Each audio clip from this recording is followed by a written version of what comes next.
బొలవరం గ్రామంలో ఉదయమే సూర్య భగవానుడు ఉదయించినాడు. ఎట్లా ఉదయించినాడో చూడండి. ఆయన యొక్క ఉదయించిన అసలుకు సన్ రైజెస్ అనేటివి ఏ విధంగా ఉన్నాయి. నేను ఈ విధంగా నా తోటలో ఈ విధంగా రోజు మార్నింగ్ వీలైనప్పుడల్లా ఒక్కసారి పొద్దున, ఇప్పుడు 6:10 దాటింది, ఈ విధంగా మనము సూర్యుని యొక్క దగ్గర ఉన్నాము.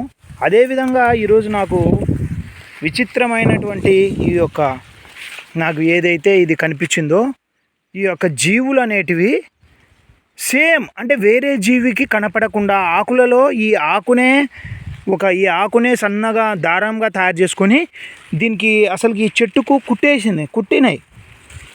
అది నేను ఒక దాంట్లో కూడా చూశాను. ఈ యొక్క పిట్టలు అనేటివి కొన్ని రకాలైన పిట్టలు ఈ ఆకును కుట్టి చేస్తాయి.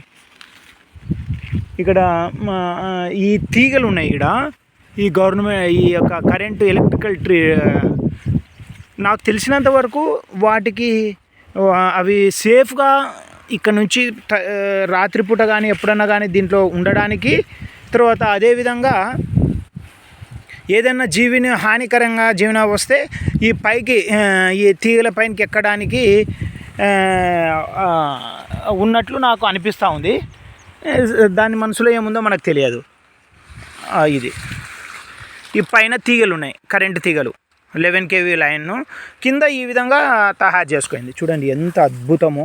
ప్రకృతి జీవం యొక్క మనుగడ కోసం ఏ విధంగా పోరాటం చేస్తుందో.